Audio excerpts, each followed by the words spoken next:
അല്ല, ഇതിൽ ഇപ്പോൾ പറഞ്ഞതാണ് പ്രധാനപ്പെട്ട കാര്യം. 5 മാസത്തെ കുടിശ്ശികയും അല്ലെങ്കിൽ അതുമായി ബന്ധപ്പെട്ട് അന്ന് ആ കാലം മുതലുള്ള പരാതികളും പ്രശ്നങ്ങളുമാണ്.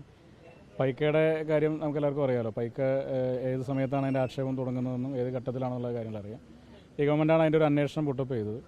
അതിപ്പോൾ ധനകാര്യ വകുപ്പിൻ്റെ വിഭാഗത്തിൻ്റെ അന്വേഷണത്തിന് വേണ്ടി കൈമാറിയിരിക്കുകയാണ്. അതിൻ്റെ വളരെ ഡീറ്റെയിൽ ആയിട്ടുള്ള അന്വേഷണം നടത്തിയതിനു ശേഷം ആ വിഷയത്തെ സംബന്ധിച്ച് കൂടുതലായിട്ട് പറയാം. അതുപോലെ തന്നെ ഈ ജീവനക്കാർക്ക് ശമ്പളം കൊടുക്കുന്നതുമായി ബന്ധപ്പെട്ടുള്ള കാര്യങ്ങൾ കുറേയേറെ കാര്യങ്ങൾ തീരുമാനമെടുത്തു. നോൺ പ്ലാൻ ഫണ്ടിൽ നിന്ന് കൊടുക്കാൻ കഴിയുന്ന ജീവനക്കാരെ ശമ്പളം കൊടുക്കാൻ വേണ്ടി തീരുമാനമെടുത്തിട്ടുണ്ട്.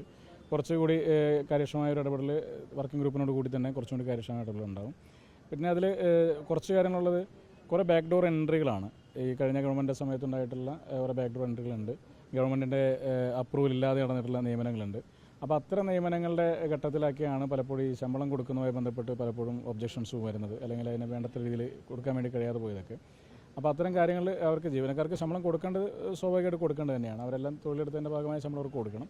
പക്ഷേ അതേസമയം ഇതിനു വേണ്ടി മറ്റ് വിദ്യാർത്ഥികൾക്ക്, സ്പോർട്സിൻ്റെ കായിക താരങ്ങൾക്ക് അനുവദിക്കപ്പെട്ട പണത്തിൽ നിന്ന് വകമാറ്റി ശമ്പളം കൊടുക്കുന്ന രീതിയാണ് കഴിഞ്ഞ കാലഘട്ടങ്ങളിൽ മുഴുവൻ ഉണ്ടായിട്ടുണ്ടായിരുന്നത്. അപ്പോൾ അതിൻ്റെ പേരിലാണ് 2018 മുതൽ, നിങ്ങൾ ആലോചിക്കേണ്ട വർഷം 2018 മുതൽ 2026 വരെ സംസ്ഥാനത്തെ പ്രതിനിധീകരിച്ച് വിവിധ മത്സരങ്ങളിൽ പങ്കെടുത്ത് മെഡൽ ജേതാക്കളായ വിദ്യാർത്ഥികൾക്ക്, കായിക താരങ്ങൾക്ക് കിട്ടേണ്ടുന്ന, അവർക്ക് നൽകേണ്ടുന്ന സമ്മാനത്തുക പോലും കൊടുക്കപ്പെടാതെ പോയതിൻ്റെ കാരണം കുറേയൊക്കെ ഈ വകമാറ്റി ചെലവഴിക്കുന്ന ഘട്ടങ്ങളുണ്ടായതുകൊണ്ടാണ്.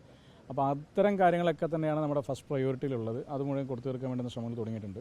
അപ്പോൾ ഞാൻ അതിൻ്റെ ഭാഗമായി ആദ്യ ഗഡുവായിട്ട് 1.5 കോടി രൂപയ്ക്ക് മുകളിലുള്ള തീരുമാനം ഞങ്ങൾ ഗവൺമെൻറ് എടുത്തു കഴിഞ്ഞു. 11.5 കോടിയാണ് നിലവിൽ അവർക്ക് കൊടുക്കാനുണ്ടെന്നാണ് നമ്മൾ സമാഹരിച്ച വിവരങ്ങൾ മനസ്സിലാക്കുന്നത്. വളരെ പെട്ടെന്ന് തന്നെ കണക്കുകൾ കിട്ടേണ്ടതായിരുന്നു. പക്ഷേ സ്പോർട്സ് കൗൺസിലിൻ്റെ ഭാഗത്തു നിന്ന് അത്തരത്തിലുള്ള കണക്കുകൾ ലഭ്യമല്ലാത്തൊരു സാഹചര്യമുണ്ട്. അവർക്ക് അസോസിയേഷൻസ് പലപ്പോഴും ഈ വിവരങ്ങൾ കൈമാറിയിട്ടില്ല എന്നുള്ളൊരു ഏറ്റവും പ്രധാനപ്പെട്ട പ്രശ്നമുണ്ട്. അപ്പോൾ പൊതുവിൽ ഒരു സമഗ്രമായ മാറ്റം സ്പോർട്സ് കൗൺസിലുമായി ബന്ധപ്പെട്ട് ഉണ്ടായാൽ മാത്രമാണ് കേരളത്തിലെ കായിക താരങ്ങൾക്ക് ഗുണകരമാകുന്ന രീതിയിലേക്ക് മുന്നോട്ട് പോകാൻ വേണ്ടി സാധിക്കുകയുള്ളൂ. അപ്പോൾ അതിനെ സംബന്ധിച്ച് വിശദമായി തന്നെ ഞാൻ പിന്നീട് പ്രതികരിക്കാം. ഒരു വലിയ മാറ്റം ഉണ്ടാകും.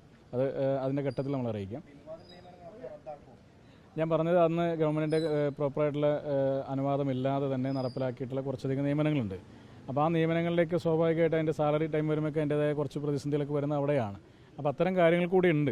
അത്തരം കാര്യങ്ങൾ കൂടിയാണ് അതിൻ്റെയൊക്കെ ഈ പറയുന്ന ശമ്പളം കൊടുക്കുന്നതുമായി ബന്ധപ്പെട്ടുള്ള പ്രശ്നങ്ങൾ നിൽക്കുന്നത്.